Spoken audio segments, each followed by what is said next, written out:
What's going on, guys? Welcome back to your Lake Fork Guide. Today I'm going to show you guys a technique that about 90% of Lake Fork guides depend on to put fish in a boat every single year. It's a technique to present soft plastic baits, soft plastic worms, baits of different styles to fish. What are we talking about? Of course, it's the old Carolina rig.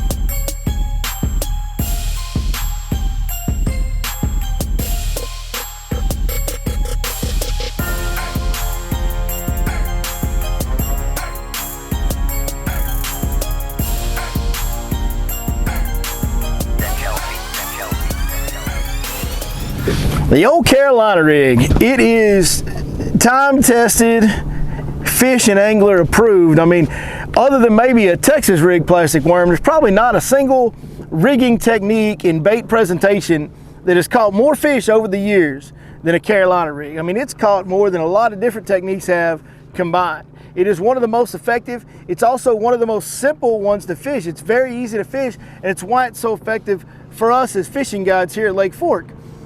We can take anybody of any experience level and they can present a Carolina rig in a manner that will get bites. And as we break down today how we fish this, we're going to show you guys all the gear, talking about the types of areas that we like to fish it in, and really show you guys all the details. You know, the Carolina rig is so effective. In fact, it's so effective, the biggest bass that has ever been caught in my boat by one of my guide customers was caught on a Carolina rig. We were lucky enough to catch a 12-pound, 13-ounce fish on Lake Athens some years ago. It's been, I don't know, 3 years ago, something like that, maybe 4, I don't know.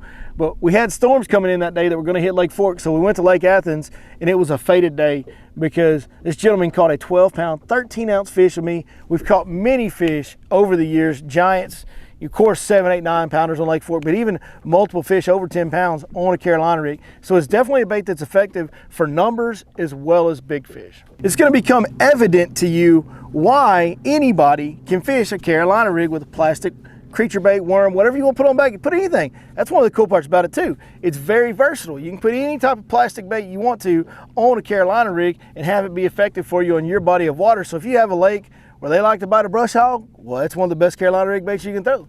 If you got a lake where they bite straight tail worms or a Cinco, that's a great Carolina rig bait to throw. I have a couple specific ones that I like to throw here on Lake Fork throughout the summertime. We'll just start with that right there. The first one, and to me, this is a Texas staple right here. Bill Wilcox, Mr. Bill Wilcox, Texas fishing legend from Honey Hole All Outdoors, but great tournament angler in his own right. Did a lot of guiding back in his day on, I believe, like Ray Hubbard, Ray Roberts, Cedar Creek, some lakes like that. I know he did some guiding somewhere in that DFW area, but man, this guy basically made a living pretty much. I mean, he can fish anything. He fished a lot of different baits well, but he's really known for throwing the bubble fry. This is the bubble fry made by Smash Tech, and the history on this little bait right here is a company in Southeast Texas known as Kickerfish used to make the bubble fry. They invented, created, came out with the bubble fry. It was very popular. Bill Wilcox worked with Kickerfish when they had the bubble fry, and man, this bait just did wonders for him. Won a lot of tournaments on this, caught a lot of big fish on TV shows on this bait. As I know you guys that have watched Honey Hole over the years, you've seen that little goofy looking neon green bait come out in Mr. Bill Wilcox's boat over the years. But Kickerfish actually closed for business, and Smash Tech, thank goodness for me, Smash Tech, my good buddy Heath Taylor from over here in Pittsburgh, Texas, not too far from Lake Fork, bought the mold and bought the rights to the bubble fry. So this is still the original Kickerfish bubble fry, but it's now the Smash Tech bubble fry. Very cool bait. Just a do-nothing bait, a little stick bait. It's got these little nubs all over it, but I don't know if this will show up on the camera or not, but the unique part about this bait right here is there's little holes down this seam right here. When you rig it, you want to rig that with those holes down. What that does, it's called a bubble fry for a reason, is that bait sinks, those little holes trap air and release bubbles. It also adds buoyancy to that bait. Now, there's a few different things you can do to add buoyancy to a Carolina rig we're going to get into today, but one of the most important things about a Carolina rig, you got the weight out in front of it, and you got a bait, you know, anywhere from 2 foot to 5 foot to 6 foot behind it. Adding buoyancy to that bait behind that anchor is a big deal, because the more buoyant that bait is, it's going to float up and flutter and drift and do different things behind that weight to trigger bites. So a bubble fry is a very effective Carolina rig bait, and one of the big reasons is those holes in the bottom seam that trap that air and create more buoyancy and release those bubbles while you're fishing it through the water column. What's going on, guys? Billy Lawson from Your Lake Fork Guy. I want to tell you about a new product we got today. As you see behind me, Lake Fork is super low. It's tough to navigate. What I want to do is allow you guys the ability to learn how to navigate this lake just like a pro. Let me introduce you to the Your Lake Fork Guide Pro Lanes. It's a boat lane chip. There's many out there. I feel like we've put more time and effort and information on this one. You're going to have lanes in every corner of this lake. You're going to have more hazard waypoints that tell you whenever underwater obstructions get close to these marked lanes that we have. We have variable running depths available on these lanes. We have lanes marked that are good at 6 foot low and higher on the pool elevation of the lake. We also have lanes that are marked good at 3 foot low and higher. Once we reach 3 foot low and higher, guys, you'll be able to run to almost any corner of this lake using the Your Lake Fork Guide Pro Lanes. As you'll see behind me, you can see the underwater obstructions. You see that patch of timber right there? Obviously, you wouldn't want to run through that. But if you pick this lane right over here, man, you can fly right through that no problem. And that's exactly what we've done while the lake is low. Is go out and mark all the usable areas and ways to navigate into them in the gaps between the timber that's under the water through the entire lake of Lake Fork. So go check them out at yourlakeforkguide.com. You can order them there online. You can also buy them in person at the tackle store at Lake Fork Marina, and go get yourself some Your Lake Fork Guide Pro Lanes and navigate Lake Fork just like a pro. The other bait that I really like to throw on Lake Fork is going to be an impact shad. This is a fluke style bait. Impact is M-P-A-C-K. That stands for the late great Mark Pack. Mark Pack's the one that came out with this bait right here. Mark Pack was maybe the greatest Carolina rig fisherman in Lake Fork history. I would probably venture to, I'd put a bet that he was. He fished it a lot. He caught tons of big fish. He's known for catching giant bass on Lake Fork, and a Carolina rig was one of his favorite things. And this was a bait he designed to fish on a Carolina rig and fished it a bunch on there. But it's a jointed fluke. You see that tail behind it? That allows that bait, it actually turns. As it goes through the water column behind it, it turns and kind of glides around behind your Carolina rig. Just a phenomenal bait. This is the 7-inch. They also make one in a like 4.5-inch, 5-inch size, a normal fluke size on that other one. But I like to throw this big one, of course, out here on Lake Fork. These fish are eating big bait. And listen, guys, a 2-pounder will absolutely come up and eat that 7-inch impact shad, no problem. One of the things I get asked a lot is how long of a leader do you use on a Carolina rig? Guys, I don't know, but I do it about that long. I just literally, when I pull it off the spool, I grab the leader line from my spool and I go like this. And that's just what I end up with. So whatever that is, that's probably somewhere between 3 and 4 foot right there is the leader length. I'm not a big, huge guy on going 5 or 6 foot long leaders.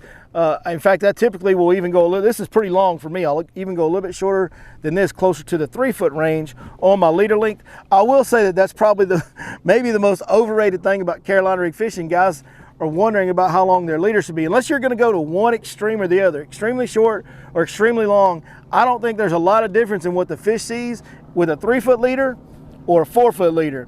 Now, if you're gonna put a 2 foot leader versus a 5 foot leader, yes, there's gonna be a difference in what the fish sees. Obviously, shorter leader is gonna keep that bait tighter to the bottom. It's also gonna restrict some of the action. It's gonna be more of a dead stick action. It's not gonna have as much freedom to drift around and dart around and have different action. So think of it like this. If you want more action on the bait, longer leader, less action on the bait, shorter leader. That should be kind of your general rule of thumb on leader length. As far as weight rigging goes, these Carolina pre-rigs are pretty good, man. I really like those. They're simple. I can rig them up beforehand. I actually can rig up this whole thing beforehand, and then all I got to do when I get to the lake or when I break one off or want to change the Carolina rig is tie one knot on here. You can rig this up beforehand, roll this up, put it in a Ziploc bag, however you want to store it, and have Carolina rigs ready to go. That's why they're called a pre-rig. But I do like having a bead. I'm not the biggest fan of the beads on these. They don't make hardly any noise at all. I'd rather have a glass bead. If I was going to rig one up myself, I would use a lead or brass weight in 1 ounce size, always 1 ounce with the Carolina rig. Then I would put a glass bead behind it, and I would put bobber stops on either side, leaving it just a little bit of room to tick that bead. So you would have a bobber stop above the weight, a glass bead, and then a couple bobber stops below to keep anything from sliding around. Give them just a little bit of wiggle room where that weight could slide just a little bit, and that'll make a good ticking sound as you're bouncing across the hard spots in the bottom or jerking. If you want to twitch the bait a little bit, you'll get that clicking noise then as well. Rod, reel, and line, pretty simple. I use 20-pound fluorocarbon on everything. I'm not a guy that uses a different size leader than I do main line. I know you could use mono. That could theoretically maybe give your bait a little more buoyancy. I don't bother with that. I use 20-pound fluorocarbon on the leader. I use 20-pound fluorocarbon on the main line. That's how I do it myself. Need a pretty big rod. You know, you need a long rod. Let me say that. You don't have to have the heaviest action rod. If I'm fishing the impact shad, I got a big 4/0 or 5. This is actually a 5/0 EWG style hook in the impact shad because it's a big 7-inch bait. When I'm fishing the bubble fry, I actually go down to a 2/0 hook, and what that does is the less weight your hook has, again, adds more buoyancy. That's another trick that Mark Pack taught me back in the day, is get a thinner wire, get a smaller gauged hook, put that in your Carolina rig baits, and it'll give the bait more action and more buoyancy behind your weight. I think that's a huge tip. I think that's one that everybody kind of doesn't really talk about very much. When you look at Carolina rig videos and how-tos and instructionals, that's not a tip you hear very often. It's not one that I heard till Mark Pack told me in person himself when we were just having a conversation at the marina one day. So shout out to my dog upstairs, Mark Pack, for helping me out on that. But use as thin a wire of a hook as you feel like you can get away with for the bait that you're presenting to them. On the bubble fry, I use the 2/0. On the big impact shad, I use a 5/0, which is a heavy gauge hook, but I have to have a hook that big for a bait that big. So you got to match it to the size bait you're using. On the rod, again, I like to use about a 7.5 foot or longer rod. I want to be able to make really long casts. Now, Carolina rig's a little bit awkward to cast at times with that long leader, especially into the wind or something like that. So I do like to have at least I think every rod I use for a Carolina rig is 7.7 or longer. I even use 8-foot heavy with moderate tip cranking rods. They're actually rods like graphite rods that are designed for deep diving, like the 25-foot diving crankbaits. So they have a lot of backbone because they got all the drag and resistance, those big crankbaits, but they've got a little bit of tip. What that does is it allows me with that tip to not just totally bow out those thinner hooks that I'm using, those smaller hooks that I'm using, but I can cast it forever long with an 8-foot rod. To me, that's ideal, is to use a graphite style deep cranking rod is perfect for Carolina rigging, in my opinion.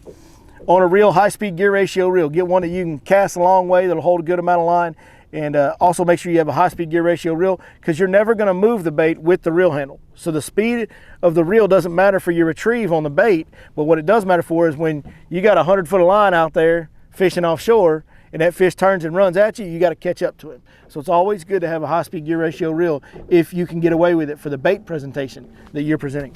As far as the types of areas, guys, we've been talking about it in every technique video we've made lately. This year on Lake Fork, lake being low, we're not going to beat it over the head again, but you guys know what it is. It's offshore structure fishing, and that's where in the summertime, that's where I'm going to fish a Carolina rig. I'm going to throw it on points, roadbeds, pond dams, humps, basically any type of drop-off with a hard spot at the top. That's what I'm looking for. If I can find a hard spot, it's got a drop-off into deep water near it, that's the go zone. Then I'm going to rely on my electronics to locate the fish within those areas, and once I've located those fish, I'm going to present my Carolina rig in those type of areas. But it can be a lot of different areas right now. I'll tell you something else. You can also fish Carolina rigs very shallow. But the key to me to fishing a Carolina rig is hard spots. I cannot express to you guys how important these hard spots are when we're talking about structure fishing. You know, a Carolina rig's not going to go over super well in grass. Now, you can fish it on the outside of a grass line, but you can't really throw a Carolina rig very efficiently up into, you know, standing high drill or a coontail or anything like that. So most of the time when you're fishing a Carolina rig, you're fishing some type of structure, a creek channel bend, edge drop off, a point, a hump, a roadbed, all those things we've already talked about. Even when you're shallow, you know, when we have our shad spawn in the spring, we catch a lot of fish on the Carolina rig on these shallow wind-blown points. I still use a 1 ounce weight. I still set up everything the same. I do everything the exact same way I do it offshore in the summer. I just do it shallower where I know those shad like to pull up and do their thing and the bass like to pull up and feed on them. So always looking for hard spots. That's always the key. And you can, one thing about having a big 1 ounce weight, you can really feel the difference in bottom content. If you're fishing a stretch and over here it's just soft, like you can just feel it kind of sliding across the bottom, but over here your Carolina, you know, doing all that, then throw over there. Keep your bait in that hard stuff. You know, fan cast around, find out where the hard spot is exactly, and keep your bait on those hard spots. That's going to give your bait better action. That's also where the fish are going to gather when they're coming to feed. And they're gonna feed on those hard spots more so than the soft spots. That's always gonna be the case. So that's where you wanna keep your bait. All right guys, now let's get up on the front deck and let me show you guys how I fish this Carolina rig to catch really big bass. So one of the most important parts about Carolina rig fishing is making long casts. It's important for many reasons. Number one, the key to a Carolina rig is you can fish it so slow and keep it in their face. And so you want to make these long casts. You want to stay off these fish as much as possible so that your boat doesn't intimidate them or break up the school. But also you want that bait to stay down there as long as possible and stay in their face for as long as you can get it. So we're going to make us a long cast out here. Then we're going to wait for it to fall all the way to the bottom. So it fell. Now if you notice, as that bait landed, I lifted my rod to strip a little slack. I'll go ahead and give it a little more because it's still falling. But make sure that bait falls straight down. Give it some slack. All right, it's down on the bottom. Now here's the key. You want to drag with your rod tip down if you can. Always drag with my rod tip pointed down towards the water. It's going to do a couple things. It's going to keep the wind from putting a bow in my line. It's also going to allow me to feel the bottom. I will be able to feel the rough spots in the bottom much better with my rod tip down than if I'm dragging it up. Now the only exception to that is if I'm dragging along and it snags, right, and it's hung, and I pull and it's starting to bow my rod up and it's not coming, the first thing I'm going to do is lift my rod and try to lift that bait over whatever it snagged on. That's usually going to get most of your hangups on a Carolina rig out. It'll slide right over the cover and keep coming. Right now I'm starting to just now feel some rough stuff a little bit. I know on this spot right here, as I get closer to the boat, it'll get really rough. And if we're lucky, there'll be a fish sitting on it. Maybe we'll catch one. I kind of doubt it because I've been fishing this spot for a long time now, but before we did this instructional. But we might get lucky and catch one. But just drag it along, rod tip down, feeling for everything. So as I'm dragging along, if I feel a bite right now, this is important, and I see so many guide customers mess this part up. If I get a bite, he hits it, I'm going to point my rod at the fish. Always point your rod at the fish. So as I'm dragging from out here, I get a bite, I'm pointing my rod at the fish. What that does is that immediately gives that fish slack. There's no chance for him to feel me with any resistance pulling on him at all. He's going to have free run of that bait. It's going to allow him to have that extra second or two to make sure that he has that bait all the way. Point my rod, slowly reel up my slack. Now I'm going to feel for him. If he is still here, if he's not here, I'm not going to do nothing. I'm just going to keep dragging, resume dragging. But if I get to here and I can now feel that fish moving a little bit with the bait, or he's moving towards me and I can't catch up to my bait, now I am going to set the hook again to my right shoulder. I believe that is the right place to set it. So we're going to set the hook from right here all the way to right here. Now the rod is pointed away from the fish, and that's where you want it. We talked about this with the swing head. We'll talk about it again real quick. When that rod is pointed away from the fish, your rod will bend dramatically. If that fish jumps or shakes his head while that rod is bent dramatically, there's no slack line. If that rod's only bent a little bit when that fish shakes his head, that line can go slack. Especially when they jump, guys. I see so many people, I saw it this week, guys losing fish because they set the hook on a fish and then they're kind of back out here fighting him out here with the rod pointing this way. Well, the rod can't bend very much if it's pointed somewhat towards the fish. So if the fish is out here, we point the rod all the way away from him. If that fish begins to run this way, we're going to go over our head and now point the rod this way. The fish is over there, but the rod is always pointed away from the fish. We never want to do this. Pull it up here, drop it down and reel it and pull it. See, a lot of guys do that as well. That is a mistake. As you point that rod towards that fish, if he jumps, you're going to lose him most of the time.